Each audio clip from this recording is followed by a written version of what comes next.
빌라도는 예수가 무죄라는 사실을 확신하고 있어요. 그래서 어떤 방법으로든 예수를 풀어주려고 합니다. 그러나 상황은 전혀 다르게 돌아가고 있어요. 그래서 빌라도가 묻습니다. 내가 어떻게 하면 좋겠느냐? 어떤 결정을 하면 좋겠는지 너희들이 한번 이야기해봐라.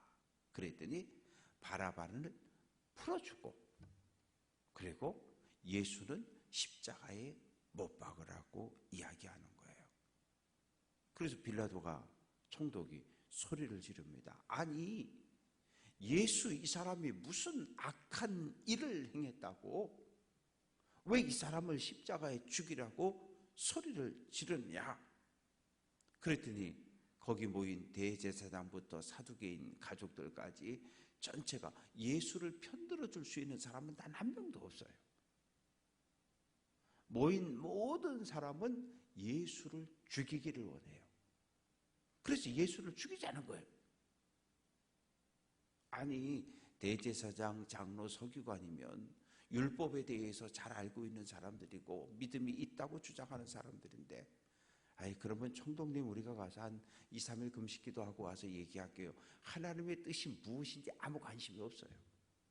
무조건 이번 기회에 예수를 죽여야 되는 거예요. 하나님 두려워하지 않아요. 그래서 예수는 십자가에 못 박아 죽이라고 소리를 치는데, 이 가만히 상황을 보니까 이러다가 이게 폭동이 일어날 것 같아요. 이 폭동이 일어나서 예수를 죽여라 그러다 나중에는 빌라도는 물러가라, 빌라도는 물러가라, 이제 이렇게 될 것 같으니까 안 되겠는 거예요. 그래서 물을 가져다가 손을 씻습니다. 그러면서 나는 이 예수의 피, 죽음에 대해서 아무 책임이 없으니까 이 사람이 죽고 난 이후에 일어날 모든 일들에 대해 너희들이 책임을 져라. 그런데요, 하면 안 되는 말을 여기 지금 하고 있는 거예요. 백성이 다 대답하여 이르되 예수의 피를 우리와 우리 자손에게 돌릴지어다. 아니, 예수의 죽음에 대한 그 죄값을 우리가 받겠다는 건 이해가 돼요. 왜 우리 자손에게 돌리라고 그러냐고요. 독일의 히틀러가 유대인들을 그냥 죽인 게 아니에요. 독일은 전체가 고백교회 교인, 개신교인들이었어요. 바로 이 말씀을 근거로, 봐라, 성경에 저 유대인 놈들이 예수를 죽이면서 한 말이 예수의 죄값, 피값을 우리와 우리 자손, 유대인 후손들에게 돌리라고 하지 않았냐? 이 유대인들은 예수를 십자가에 못 박아 죽인 그 조상들의 후손이니까 이놈들은 죽여야 된다. 그래서 2차 세계대전 당시에 학살당한 유대인의 숫자가 최소 200만에서 최대 600만이라는 거예요. 200만이 작아요. 강원도 인구가 지금 다 해야 150만인데 말 조심해야 되는 거예요. 말 조심. 내가 지겠다는 것까지는 괜찮아요. 왜? 뭐 내가 선택한 거니까. 내가 선택한 것에 대해 문제가 생기면 내가 책임지는 게 맞는 거지. 왜 내 후손들, 아무 죄 없는 후손들까지 끌어들여 가지고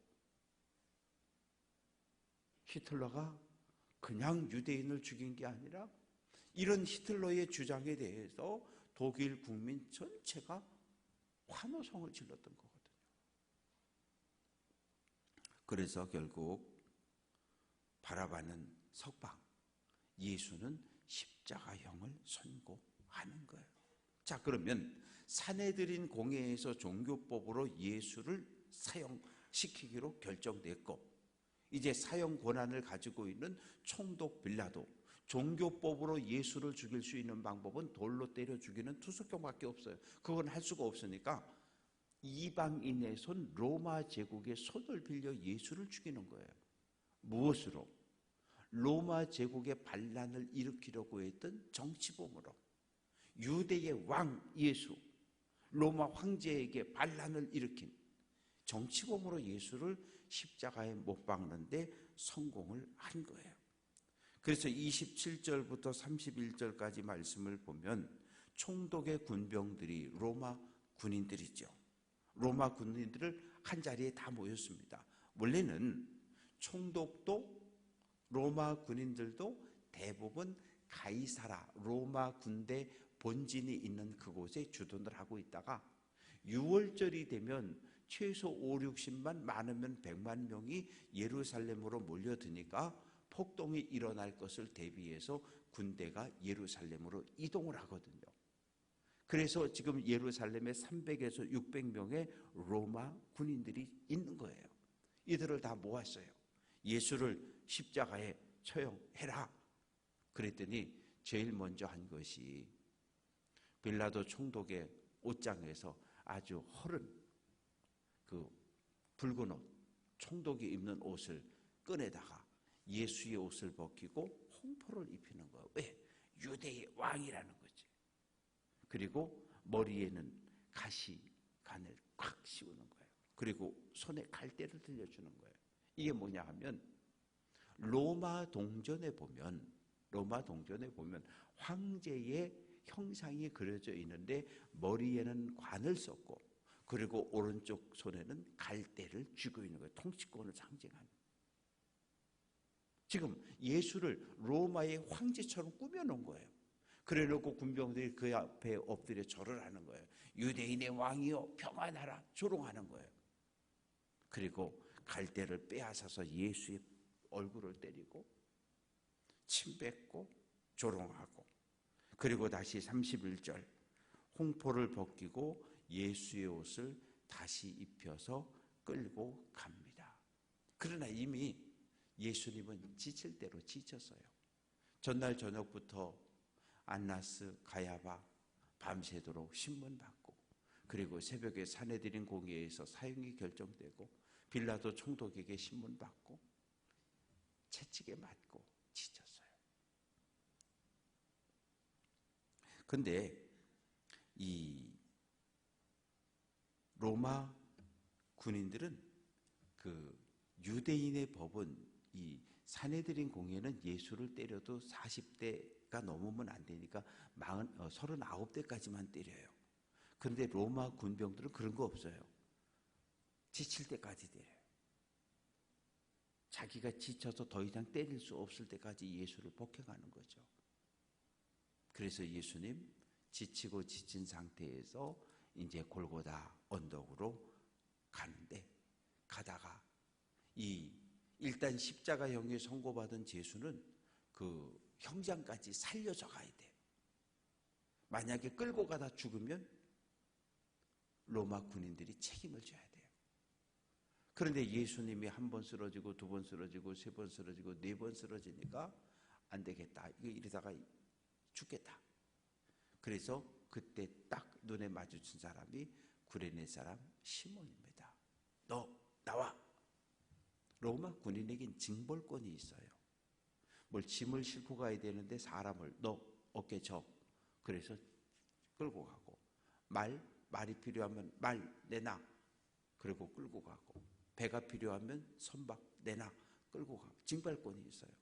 그래서 구레네 사람을 시몬을 끌어내서 예수의 십자가를 대신 억지로 지고 가게 만들었는데 골고다라고 하는 이 이름이 붙은 이유는 그 왜 해골이라고 하는 이름이 붙여졌냐 하면 사형을 집행하는 장소, 시체가 버려지는 곳, 그런 의미를 가지고 있습니다. 그래서 34절 말씀에 보면 쓸개 탄 포도주를 예수께 주어 마시게 했다. 쓸개 탄 포도주라고 하는 이 단어는 이 로마 군인들이 먹던 음료수입니다. 이 음료수인데 이 몇 가지를 좀 이렇게 섞었어요. 그래서 그 로마 군인들이 이렇게 마시던 건데 이걸 왜 줬냐 하면 십자가형을 선고받는 죄수에게 베풀어지는 마지막 은혜. 왜? 알코올기가 있거든요. 그러면 포도주를 마시고 그러면 정신이 조금은 놓이는 거예요. 긴장이 풀어지는 거. 왜? 알코올기 때문에, 술 기운 때문에. 그때 이 십자가에 달려 죽으면 고통을 조금 참을 수 있어요. 그러나 예수님은 그것마저 거부를 하십니다. 그리고 예수를 십자가에 못 박습니다. 십자가에 못 박히는 죄인들은 모두 옷을 발가 벗겼어요. 그리고 앉아서 옷을 제비를 뽑는데, 이 사람들이 제비를 뽑는 것은 첫 번째는 옷, 그 다음에 겉옷, 속옷, 허리띠, 신발. 뭐 지금이야 아이씨 그런 걸 누가 갖냐 그러지만 당시로서는 다 귀한 것들이었어요. 값어치가 있는 것들이었어요. 그래서 예수님 몸에 있던 모든 것을 제비 뽑는데, 사형을 집행하는 군인들이 제비를 뽑아서 가져가는 거예요. 그리고 예수님은 십자가에 못이 박혔고 그 머리 위에는 유대인의 왕 예수라고 하는 죄목을 적은 팻말이 붙어 있고, 예수의 좌우에 강도가 하나씩. 이 강도라고 하는 것은 로마 제국에 대해서 반란, 우리말로 하면 일제히 독립운동했던 독립운동가 같은 사람들이에요. 그 두 사람을 양쪽에 달아서 지나가다가 보면 아이고 저 강도들이 저 십자가형을 받는구나. 예수도 강도 중에 하나로 그렇게 만들어 놓습니다. 그러면서 지나가는 사람들이 자기 머리를 흔들며 예수를 모욕했다. 사람 앞에서 머리를 이렇게 흔드는 건 그 사람의 상대를 모욕하는 행동이거든요. 야, 예루살렘 성전을 헐면 사흘 만에 짓는다고 큰 소리 친 사람 아니야? 그러면서 예수를 조롱합니다. 내가 만일 하나님의 아들이 맞으면 너 십자가에서 내려와라. 조롱하고요. 그리고 대제사장, 서기관, 장로들, 사내들인 공회원 전체가 지금 골고다 언덕까지 쫓아온 거예요. 왜? 예수 십자가에 죽는 거 구경하려고. 그리고 이야기합니다. 깔깔깔깔 웃으면서 예수 저놈은 다른 사람들은 병 고치고 귀신 내쫓고 구원해 주면서 자기는 정작 구원을 못해. 야, 너 십자가에서 내려와봐. 그러면 우리가 너를 그리스도로 인정해 줄게. 이러면서 예수님을 조롱합니다. 그리고 44절 말씀 보면 십자가에 못 박힌 좌우의 강도들도 예수를 조롱했다. 이렇게 기록을 하고 있습니다.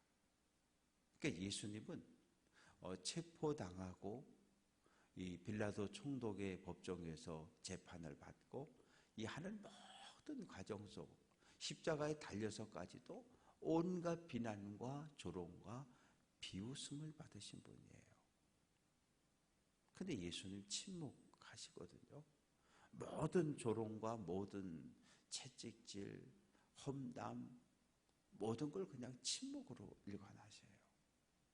우리는 어떨까요? 누가 나를 험담했다? 못 참아.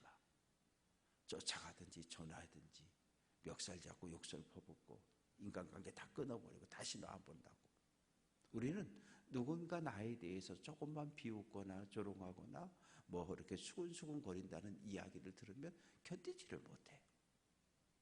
근데 예수님은 십자가에 달려서까지도 백성들도 사내들인의 유대교 종교 지도자들도 그리고 로마 군병들도 좌우에 함께 달린 강도들의 모든 조롱과 비웃음 인내하시고 참으신 분이에요. 무엇 때문에? 저 때문에, 우리 때문에. 예수님이 참으셔야 할 이유가 없으셨어요. 근데 우리 못 참아. 예수 믿는다 그러면서 못 참아.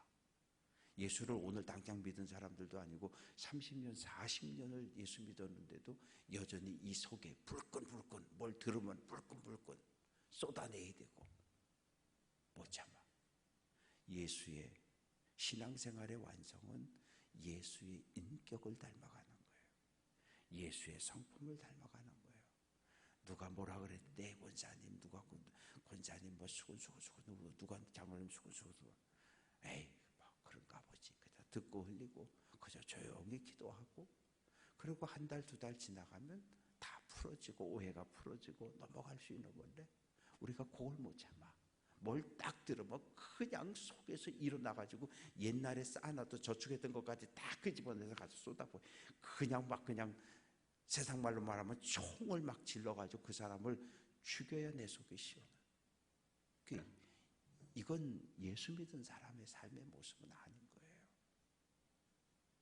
그래서 오늘 이 아침 이 말씀 내가 예수라고 생각을 해보고 왜 예수님은 침묵하셨을까?